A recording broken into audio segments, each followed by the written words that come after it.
Bonjour les enfants, bonjour Julie, bonjour Sam, bonjour Pablo. Aujourd'hui, j'ai décidé de vous lire une histoire de Disney, les Aristochats. Peut-être certains d'entre vous connaissent-ils déjà cette histoire pour avoir vu le film, un très beau dessin animé.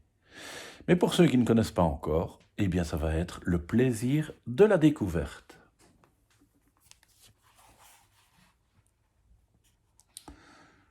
Marie, tu seras aussi jolie que ta maman. N'est-ce pas, duchesse? Demande madame en nouant le ruban rose du chaton. Duchesse sourit. Elle vit avec ses 3 chatons chez madame de Bonnefamille dans une maison de la Belle Époque à Paris. Tous aiment beaucoup madame. Ces chatons ont beaucoup de talent. Toulouse apprend la peinture, Marie apprend le chant et Berlioz apprend le piano. Madame est fière de ces chatons si doués, mais Edgar, le majordome, ne les apprécie guère. Ils sont très désordonnés.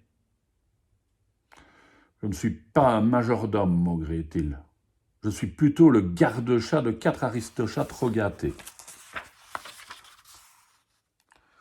Un jour, maître Hautecourt, le notaire de madame, lui rend une visite. « Georges, je veux faire un nouveau testament, lui dit-elle. Je voudrais laisser ma fortune à mes chats adorés. Je suis sûr qu'Edgar sera content de veiller sur eux quand j'aurai disparu. » Edgar a entendu tout ce que madame vient de dire, et il n'est pas content du tout. « Les chats doivent disparaître, décide-t-il. Très vite, il imagine un plan.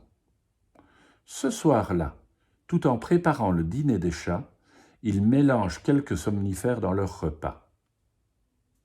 Un petit tour de cuillère en bois, et vous voilà parti pour le pays des rêves, murmure-t-il alors que les cachets tombent, plif, plof, dans la casserole. Je vais les emporter très loin, et madame me laissera sa fortune. Quel délicieux dîner! Les chats sont heureux de le partager avec leur ami Roquefort, le souriceau. Ce dernier trempe son biscuit dans son bol et dit « mes compliments au chef !»« C'est de la crème à la Edgar, » lui répond Marie. Roquefort va chercher un deuxième biscuit, mais il s'endort juste après avoir atteint son trou. Bientôt, tous les chats sont, eux aussi, endormis. Edgar les dépose délicatement dans leur panier. Madame est allée se coucher. La maison est silencieuse.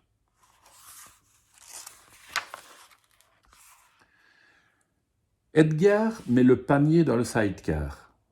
Il enfourche sa moto et s'éloigne rapidement de la ville. Jamais ces chats ne retrouveront leur chemin jusqu'à Paris, se dit le majordome. Soudain, la moto heurte un gros caillou sur la route. Le chapeau d'Edgar s'envole, le panier avec les chats endormis est éjecté hors du sidecar et atterrit sous un pont. Edgar ne s'est pas arrêté. Au contraire, il repart à toute allure vers la ville.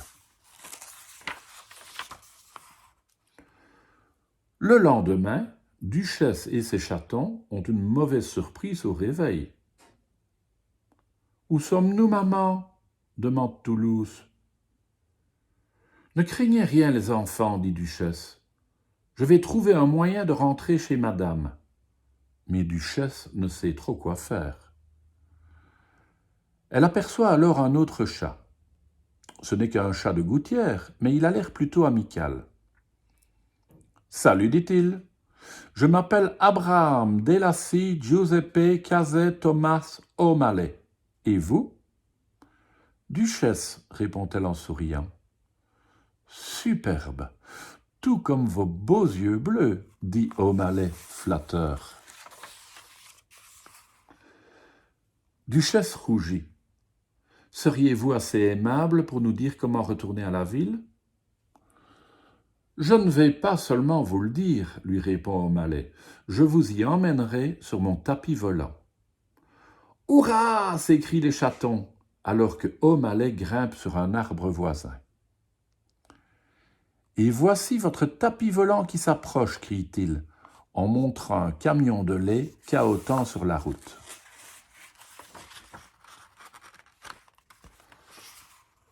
Le tapis volant de O'Malley est rempli de lait, et Duchesse et les chatons prennent un bon petit déjeuner.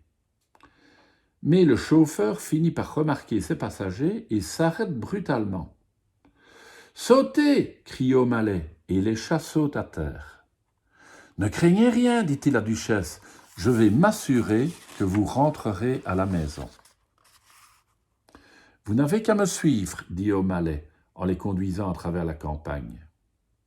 « O'Malley est si sympathique, dit Marie. « O'Malley est si courageux, dit Berlioz.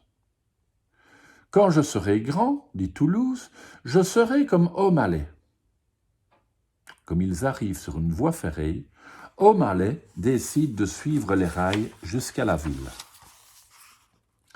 Alors qu'ils traversent un pont, les chatons s'amusent à imiter le train. « Tchou-tchou » murmure Marie. « Clic-tic-clac, clic-tic-clac » fait Berlioz. « Wou-wou » siffle Toulouse. « Ouh-wou » répond un train bien réel qui arrive derrière eux. « Pas de panique » s'écrie O'Malley. Tous se glissent sous les rails juste à temps. « Ne bougez pas les enfants, dit Duchesse, comme le train gronde au-dessus de leur tête. » Mais le train secoue le pont et Marie lâche prise. « Maman !» crie-t-elle en tombant dans l'eau froide. O'Malley plonge courageusement. Et sort vite Marie de la rivière. « Merci Thomas, dit Duchesse reconnaissante. Vous avez sauvé ma fille. » À Paris, les journaux relatent l'enlèvement des chats. Roquefort tente de trouver des indices. Il est en pleine conversation avec Froufrou, le cheval, quand Edgar apparaît. Le majordome a l'air paniqué. « Mon chapeau !» crie-t-il. « S'ils le trouvent, ils sauront que c'est moi qui ai enlevé les chats. » Maintenant, Roquefort connaît la vérité. Mais où sont ses amis ?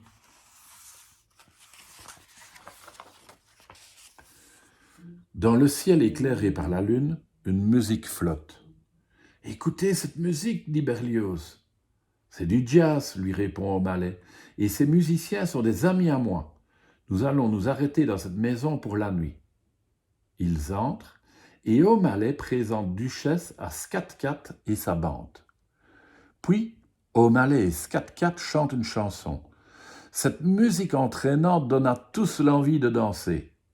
« Ce n'est pas du Beethoven, maman, mais en tout cas ça bouge, pouffe Berlioz. »« Et si on swingait, Thomas ?» dit Duchesse en riant, quand O'Malley l'invite à danser. Ils s'amusent comme des fous. Une fois la fête terminée, Duchesse et O'Malley s'assoient sur une cheminée et admirent la pleine lune. « Vous allez me manquer, vous et vos chatons, ma belle, dit O'Malley. »« Vous nous manquerez, vous aussi, répond Duchesse doucement. Vous avez été si gentil avec nous. Mais demain, nous rentrons chez madame. Je suis sûr qu'elle est très inquiète. »« Je suppose que c'est mieux ainsi, soupire O'Malley. » Les chatons se sont installés à la fenêtre pour les regarder. « Je veux rester avec O'Malley, dit Berlioz. » Marie et Toulouse acquiescent. Quand Edgar ouvre la porte le lendemain, il est terrifié. Les chats sont revenus. « Moi d'abord !» crie Marie, comme les chatons entrent en courant dans la maison. « Je ne vous oublierai jamais, Thomas O'Malley, soupire Duchesse. »« À bientôt, lui répond le chat de gouttière doucement, et Duchesse entre. » Aussitôt la porte fermée, Edgar enfouit Duchesse et les chatons dans un sac qu'il porte jusqu'à l'étable. « Cette fois, je vais envoyer ces chats à Tombouctou !» déclare le majordome en fermant le sac dans une malle.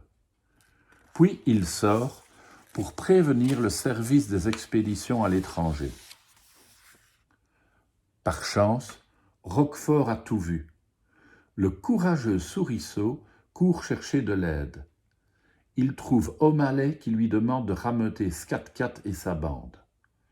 De retour à l'étable, une grosse surprise attend Edgar.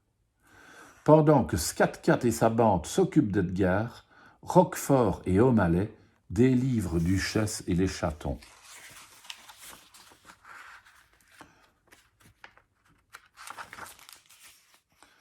Pendant qu'ils sautent hors de la malle, Froufrou expédie Edgar à l'intérieur de celle-ci. Duchesse et les chatons remercient leurs amis. Ils sont très heureux de retrouver leur maîtresse. Duchesse appréciant beaucoup O'Malley, Madame de Bonnefamille l'invite à rester. Le camion du service des expéditions à l'étranger arrive. La malle contenant Edgar est embarquée vers Tombouctou. Madame, qui ne sait ce qu'est devenu son majordome, demande à son notaire de changer son testament. « Très bien, dit Georges, rayons Edgar. » Et d'un coup de stylo, c'est O'Malley qui est ajouté au testament. O'Malley est finalement un très bon père. Grâce au conseil de Duchesse, il devient même un vrai aristochat. Les chats forment une si belle famille que Madame décide de les photographier. « Vous savez, remarque Madame en prenant la photo, je me demande ce qui est arrivé à mon majordome. Si Edgar avait été au courant de mon testament, je suis sûr qu'il ne serait jamais parti. » Duchesse et O'Malley sourient. Voilà, O'Malley est installé avec Duchesse et les petits chats. Tout est bien qui finit bien, n'est-ce pas? À demain les enfants.